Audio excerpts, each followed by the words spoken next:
Vamos a hablar un poco de política y hay una sensación que mucha gente tiene, que es, no sé si falta de diálogo, Alfredo, o al menos falta de entendimiento en la legislatura unicameral.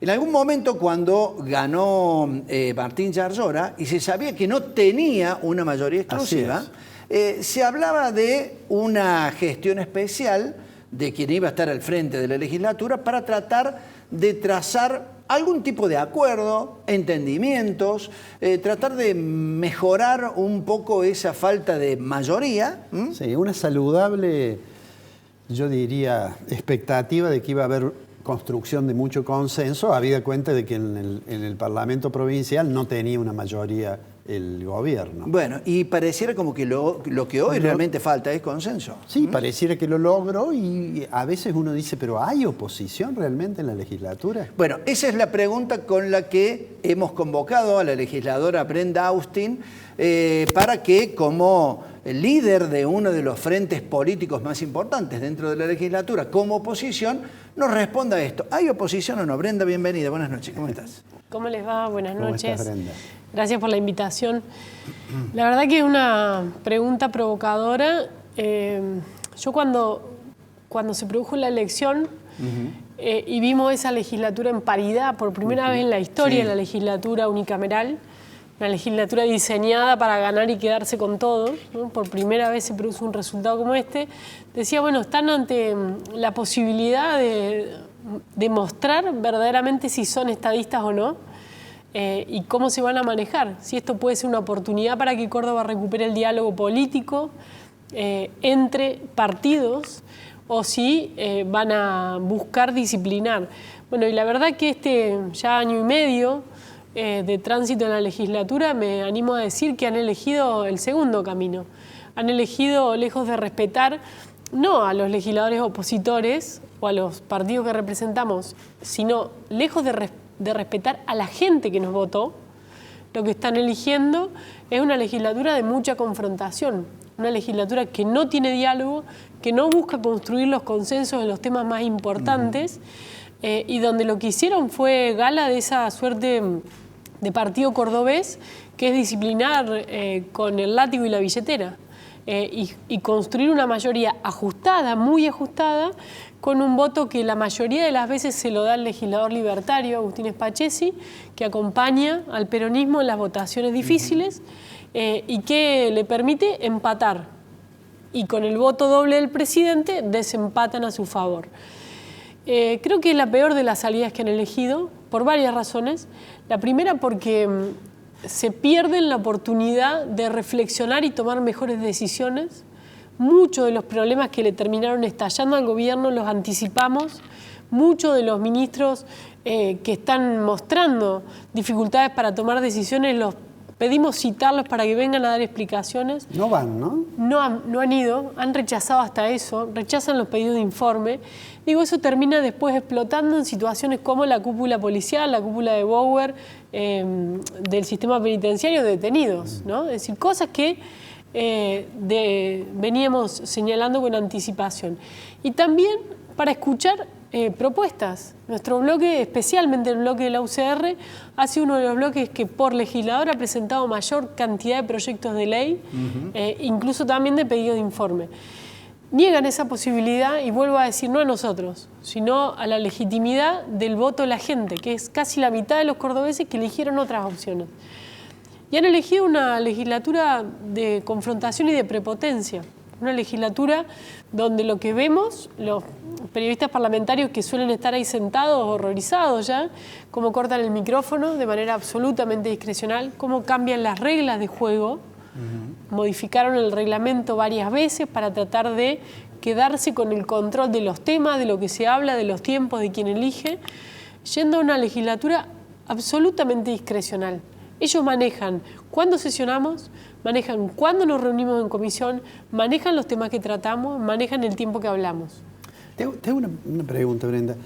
¿Cómo se entiende que, siendo que el gobierno nacional o la fuerza política del presidente Milei sea tan crítica del peronismo, que esto que comentabas recién, de que en Córdoba un voto libertario es el que le permite tener mayoría o ganar las votaciones al peronismo. No lo sé, creo que lo tiene que explicar él. Basta mirar las sesiones. Se lo ve votando siempre al último a la espera de a ver cómo es el resultado. Si el resultado no lo necesita, vota de un modo. Si el peronismo lo necesita, vota de otro. Creo que la explicación la tiene que dar él. ¿Por qué? Porque muchas veces traiciona a sus votantes. Porque hemos discutido cuestiones que tienen que ver hasta con la baja de impuestos. Y además, hay una cuestión, si algo ha caracterizado a la Libertad Avanza, es que cada uno de los hombres de la política se han mostrado disruptivos, sin la posibilidad de prestar acuerdos a aquellos partidos que en una de esas suelen ser mayorías, en los que ellos habitualmente no comulgan, ¿no?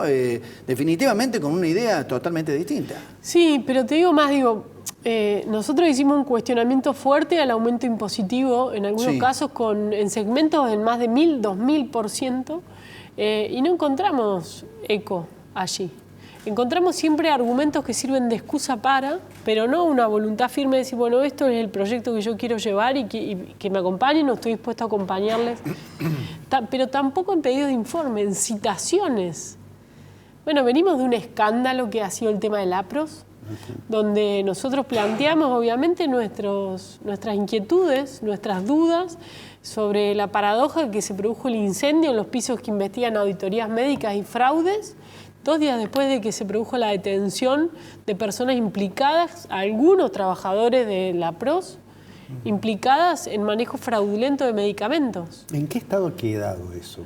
Digamos, hay un fiscal que estaba investigando el caso del fraude, pero digo, ¿qué sucedió después con todos los pedidos de que se incorporara a eso una investigación sobre el incendio y demás? Nosotros pedimos la acumulación de las causas, a lo que todavía no han dado respuesta.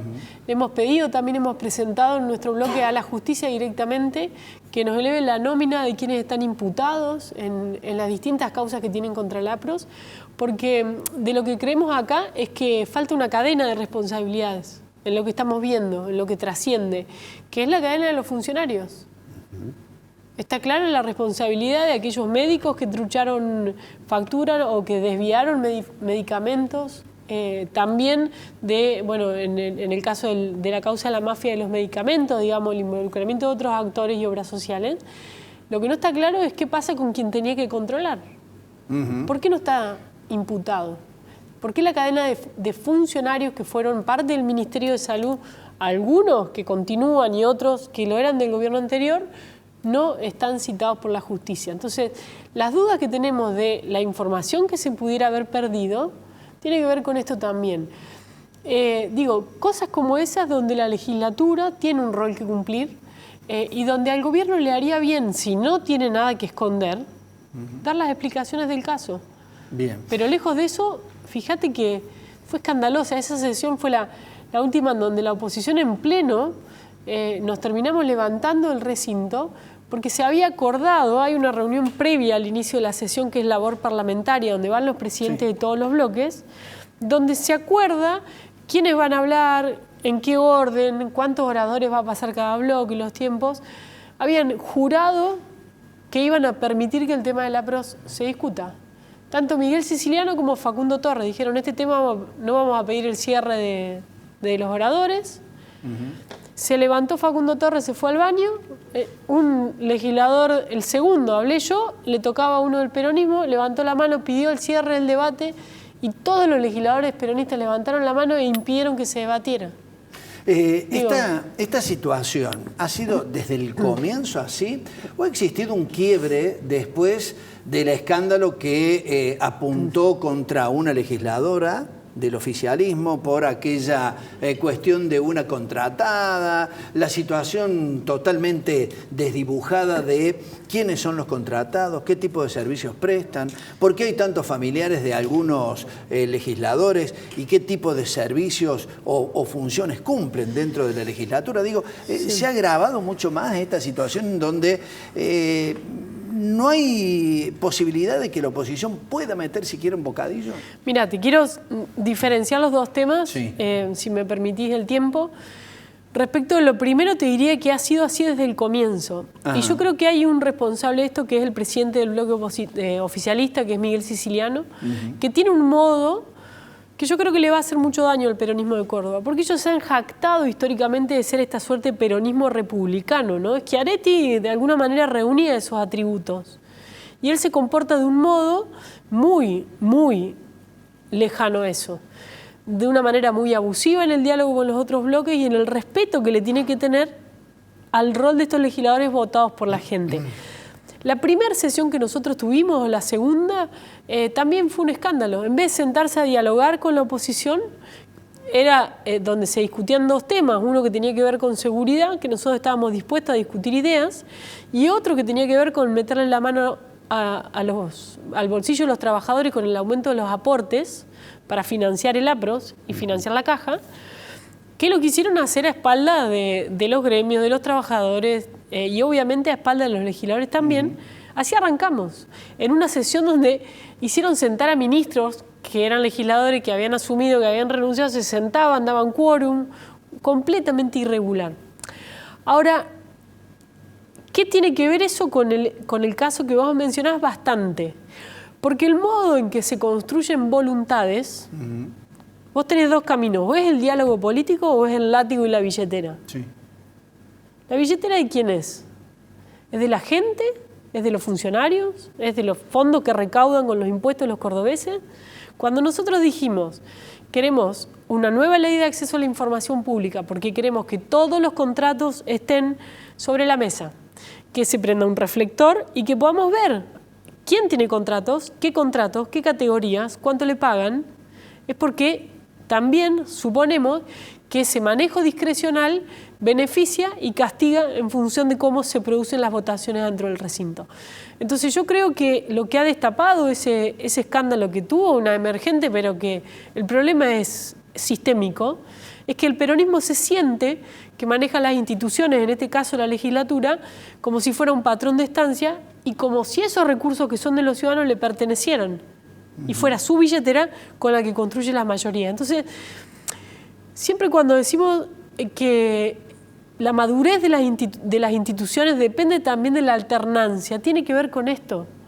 Hace a la salud de la democracia que se oxigene, porque si no, quien está ahí durante más de un cuarto de siglo en el poder se siente impune y se siente que ni la justicia lo investiga, se siente que nadie lo puede controlar y que toma decisiones sobre recursos públicos como si fueran recursos propios. Ya que mencionaste esto de la alternancia, no te vamos a dejar ir sin preguntarte qué pasa con el radicalismo. Por no hablar de lo que ocurrió el domingo en la ciudad de Buenos Aires, donde alguien dice que se presentó el radicalismo, pero sí, después no se vio en ningún lado. ¿Qué es lo que pasa con el radicalismo, Brenda? Mira,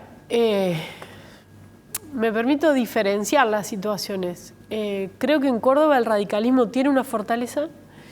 El resultado en las últimas elecciones provinciales nos permitió crecer muchísimo en la cantidad de municipios y comunas que gobierna el radicalismo, en la cantidad de legisladores, por primera vez en muchos años en ganar legisladores departamentales de todo el este y el sur productivo de Córdoba sobre todo. Es decir, ha habido un crecimiento muy significativo. Venimos de las elecciones universitarias, Kiko, no puedo no decirlo, con un enorme triunfo del espacio que representa Franja Morada en la gran mayoría de las facultades. Lo que me parece que el desafío que tenemos es cómo construimos con generosidad, dejando de lado las diferencias, una propuesta para gobernar Córdoba. Creo que tenemos que a eso darle el salto que viene, que en la última le pegamos en el palo. Tuvimos la generosidad para armar un frente con otros espacios políticos. Yo creo que eso se tiene que repetir y creo que lo tiene que liderar el radicalismo, que tiene candidatos aptos para hacerlo. Bueno, pero, perdón, sí, pero bueno, lo de la universidad es indiscutible, lo de Franja Morada, pero digo, uno ve que en Córdoba hay dirigentes radicales que pasan a ser funcionarios, por ejemplo, tanto del gobierno nacional, hay algunos que habiendo sido legisladores pasan a nivel nacional. Bueno, ni qué hablar que la vicegobernadora también en una época era radical. Si vos me preguntás a mí, hay que darle claridad a la gente. Si una persona opta por otro espacio político, se tiene que ir del partido. Porque la gente merece tener claro Merece saber quiénes van a hablar en nombre del radicalismo y quiénes quieren en nombre del radicalismo usar eso para hacer negocios personales. Esa traza la tiene que tomar el Tribunal de Ética de nuestro partido. Pero eso no quita que yo creo que nuestro partido tiene capacidad de gestar una propuesta competitiva. No solo capacidad, sino que tiene el deber de hacerlo. Porque para que hayamos llegado a donde estamos, con más de un cuarto de siglo de los mismos en el poder, es porque también hemos cometido errores. Hay que aprender de esos errores y hay que poner por delante el bien común. Córdoba necesita alternancia y tenemos que trabajar para eso. Brenda, muchísimas gracias, muy amable. A ustedes. Gracias por venir al programa. Brenda Austen con nosotros.